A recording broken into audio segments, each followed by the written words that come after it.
Bismillahirrahmanirrahim. Assalamualaikum warahmatullahi wabarakatuh. Perkenalkan, nama saya Bisa Rizky Rahman, Stambul 18 2001. Di sini saya akan mempresentasikan tugas final dari proposal penelitian yang telah saya buat. Di sini judulnya adalah perancangan sistem informasi mobile deteksi dini banjir menggunakan data tingkat curah hujan. Yang pertama, latar belakang dari proposal saya adalah banjir merupakan masalah umum yang terjadi di negara ini, terutama di kota-kota besar yang ada di Indonesia. Banjir biasanya diakibatkan oleh curah hujan yang tinggi. Tapi banjir juga dapat disebabkan oleh buruknya sistem drainase di suatu kota dan kurangnya daerah resapan air. Hal ini mengakibatkan seringnya terjadi banjir di negara ini dan banyaknya menimbulkan korban jiwa serta kerugian materi terhadap masyarakat umum. Serta hal ini menjadi pemikiran mengenai tingkat kewaspadaan masyarakat umum terhadap bencana banjir, serta pihak-pihak terkait untuk kesejahteraan masyarakat yang tinggal di daerah rawan bencana. Pesatnya perkembangan teknologi pada saat ini membuat para pengembang IT di berbagai bidang membuat banyak inovasi dalam berbagai aspek. Salah satunya adalah pada masalah bencana banjir ini. Para pengembang memikirkan teknologi baru yang dapat mengantisipasi bencana ini, bukan hanya mengantisipasi datangnya bencana ini, tapi teknologi yang diharapkan nantinya akan meningkatkan kewaspadaan masyarakat terhadap bencana banjir ini. Teknologi yang akan dikembangkan nantinya membuat masyarakat dapat menerima pantauan curah hujan harian dari BMKG yang terjadi di daerah tempat tinggal mereka. Nantinya mereka juga dapat membuat laporan terkait banjir yang sedang terjadi di daerah tempat tinggal mereka. Sehingga masyarakat yang tinggal di sekitar daerah mereka dapat lebih waspada. Nantinya laporan tingkat curah hujan ini juga akan menjadi dasar bagi pengembang untuk memetakan daerah yang rawan terjadi banjir saat hujan terjadi. Sehingga masyarakat yang berada di daerah rawan terjadi banjir akan mengetahui seberapa rawan banjir di daerah tempat tinggal mereka. Bukan hanya berdasarkan laporan curah hujan, juga ini nantinya akan menggunakan perkiraan cuaca dengan tujuan meningkatkan kewaspadaan masyarakat sebelum hujan terjadi. Namun yang menjadi kendala mungkin nantinya adalah seberapa akuratkah perkiraan cuaca ini. Selanjutnya, rumusan masalah. Yang pertama, bagaimana menganalisis kebutuhan masyarakat terhadap aplikasi peringatan dini banjir. Yang kedua, bagaimana membangun aplikasi untuk peringatan dini banjir berdasarkan data curah hujan. Yang ketiga, bagaimana menguji tingkat akurasi dari aplikasi peringatan dini banjir berdasarkan data curah hujan. Selanjutnya, batasan masalah. Penelitian hanya dilakukan di daerah Sulawesi Selatan, khusus di Kota Makassar. Aplikasi yang dibangun juga masih berbasis mobile. Aplikasi hanya diperuntukkan untuk masyarakat yang tinggal di kawasan rawan terjadi banjir. Selanjutnya, tujuan dan manfaat penelitian. Yang pertama, tujuan dari penelitian saya untuk menganalisis kebutuhan masyarakat terhadap aplikasi peringatan dini banjir. Yang kedua, membangun aplikasi peringatan dini banjir berdasarkan data curah hujan. Yang ketiga, untuk menguji tingkat akurasi dari aplikasi peringatan dini banjir berdasarkan data curah hujan. Adapun manfaat penelitian yang pertama,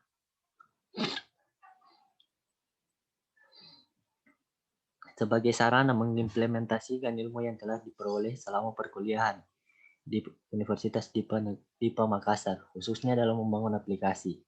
Yang kedua, sebagai media untuk melatih diri dan dalam memecahkan masalah yang ada di masyarakat, serta merancang solusi untuk masalah yang mereka hadapi. Yang ketiga, untuk memperbanyak referensi untuk penelitian lain dalam bidang ilmu komputer dan teknologi. Yang terakhir, sebagai aplikasi yang dapat meningkatkan kewaspadaan masyarakat terhadap bencana banjir.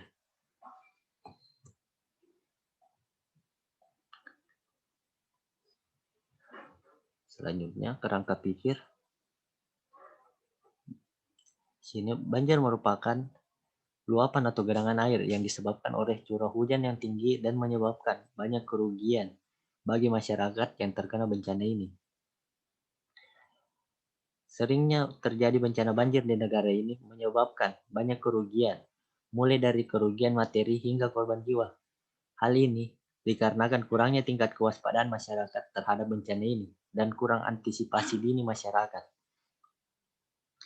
Yang ketiga, merancang suatu aplikasi peringatan dini banjir yang mampu memberikan informasi terkait lokasi bencana banjir yang sedang terjadi dan kemungkinan terjadi banjir di suatu kawasan berdasarkan data tingkat curah hujan dari BMKG serta berdasarkan laporan dari masyarakat yang sedang terkena banjir.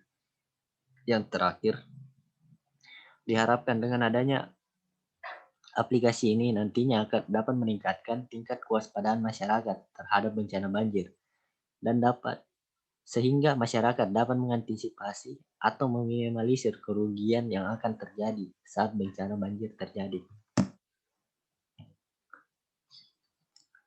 Landasan teori, di sini landasan teori yang pertama adalah banjir. Apa itu banjir? Di sini menurut Schwab ATAL pada tahun 1981, banjir adalah luapan atau genangan dari sungai atau badan air lainnya yang disebabkan oleh curah hujan yang berlebihan atau salju yang mencair, atau dapat pula karena gelombang pasang yang membanjiri kebanyakan pada dataran banjir. Menurut Hewlett, pada tahun 1982, banjir adalah aliran atau genangan air yang menimbulkan kerugian ekonomi, bahkan menyebabkan kehilangan jiwa. Menurut Dipyo Saputro, pada tahun 1984 mengatakan bahwa penyebab bencana banjir dan lamanya genangan bukan hanya disebabkan oleh meluapnya air sungai, melainkan oleh kelebihan curah hujan dan fluktuasi muka air laut, khususnya dataran aluvial pantai, unit-unit geomorfologi, serta daerah rawa belakang dataran banjir. Pertemuan sungai dengan dataran aluvial merupakan tempat-tempat yang rentan terjadi banjir. Landasan teori yang kedua, sistem peringatan dini.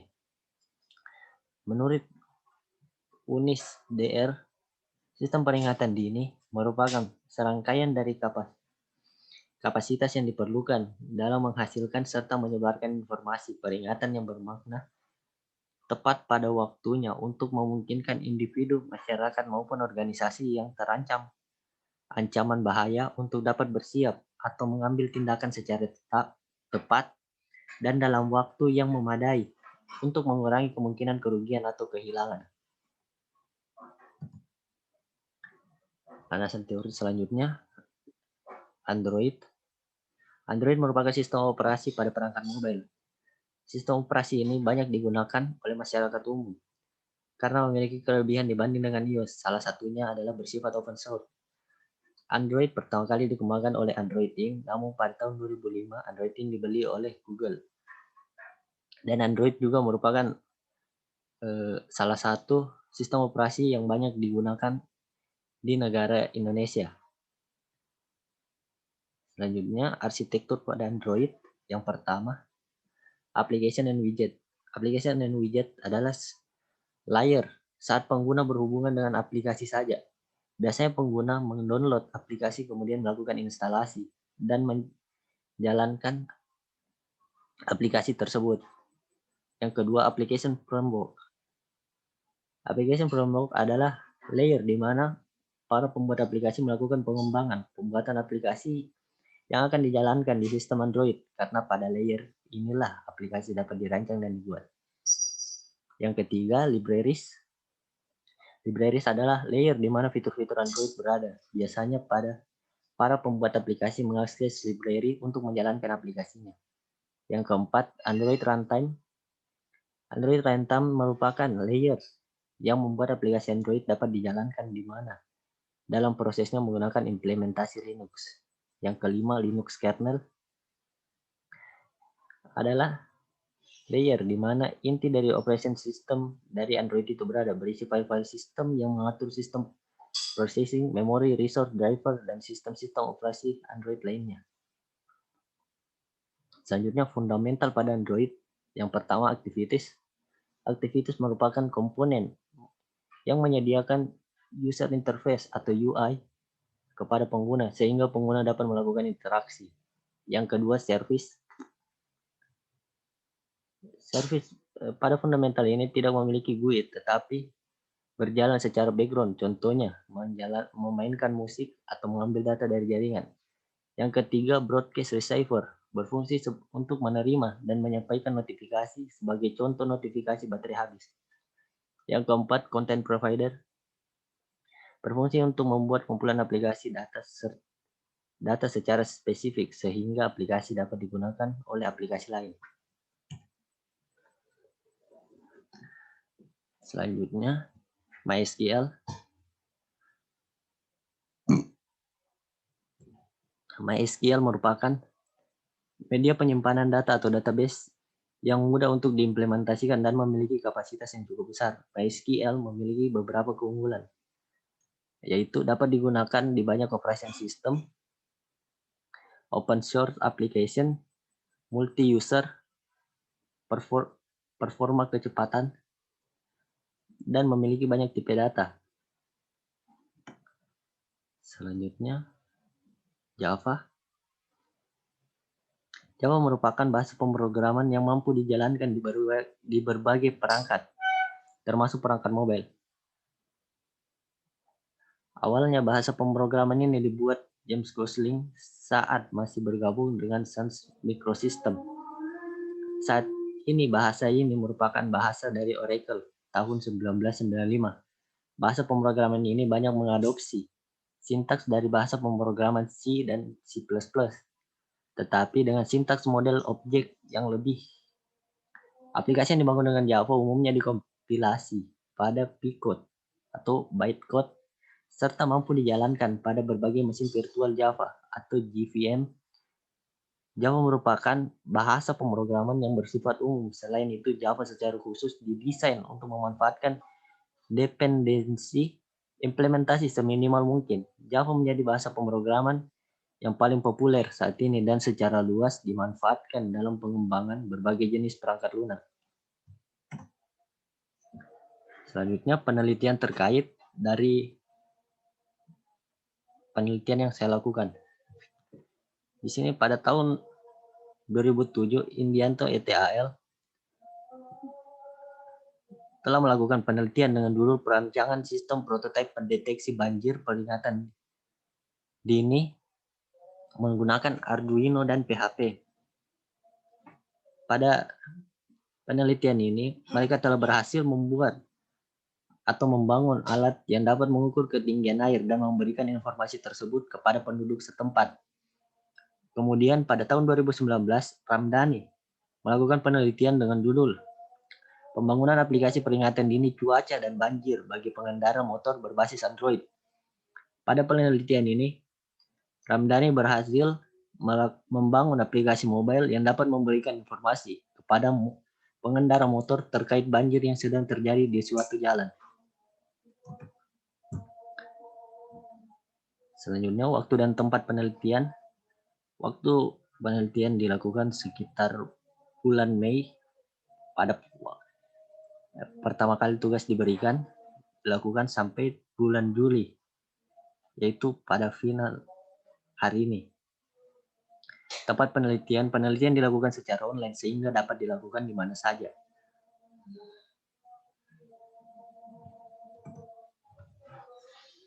Selanjutnya jenis penelitian. Jenis penelitian yang saya lakukan adalah jenis penelitian terapan dan penelitian pustaka. Penelitian terapan di sini adalah menghasilkan produk berupa sistem pendeteksi banjir dan pelaporan lokasi banjir yang dapat diakses oleh pengguna. Penelitian pustaka mengambil referensi dari jurnal, web, atau artikel online yang berkaitan dengan pendeteksi banjir. Teknik pengumpulan data. Sumber data yang saya gunakan berasal dari literatur di internet yang bersifat open access sebagai data sekunder pada situs www.ncdc.noaa.gov/cdo/data product. Data ini nantinya sebagai dataset yang akan digunakan untuk memetakan daerah rawan banjir di Kota Makassar akibat hujan yang terjadi. Alat dan bahan penelitian yang saya gunakan. Alat penelitian yang pertama, laptop dengan spesifikasi Intel Core i3 606U, CPU 2 GHz. Di sini sebagai hardware yang saya gunakan. Untuk software yang saya gunakan, yang pertama adalah Windows 10 sebagai sistem operasinya. Yang kedua, Android Studio sebagai editor untuk aplikasi Android yang akan saya bangun. Samserve sebagai penempatan alamat web yang dinamis atau dapat berubah. Database MySQL sebagai tempat data yang disimpan di dalam komputer secara teratur. Dan Adobe XD di sini sebagai editor untuk mendesain interface sebelum tahap pengkodean dan pembuatan user flow serta flowchart. Bahan penelitian yang pertama, data curah hujan harian. Yang kedua, data pemetaan daerah rawan banjir.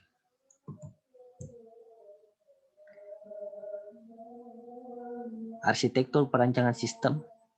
Skema sistem yang akan saya bangun melibatkan dua pengguna, yaitu pengguna yang mengirimkan laporan terkait banjir yang sedang terjadi di daerah tempat tinggal mereka, dan pengguna yang akan menerima laporan terkait banjir yang terjadi di daerah tempat tinggal pengguna satunya apabila mereka berada di kawasan tempat tinggal yang sama. Sistem yang dibangun nantinya akan menerima dua inputan dari pengguna yang melapor, yaitu biodata pelapor dan deskripsi daerah tempat tinggal mereka, disertai dengan foto banjir yang sedang terjadi di daerah pelapor. Setelah itu nantinya data tersebut akan diproses dan kemudian langsung dikirimkan ke pengguna yang bertempat tinggal dekat dengan daerah dari pengguna yang melapor. Daftar pustaka dari penelitian saya.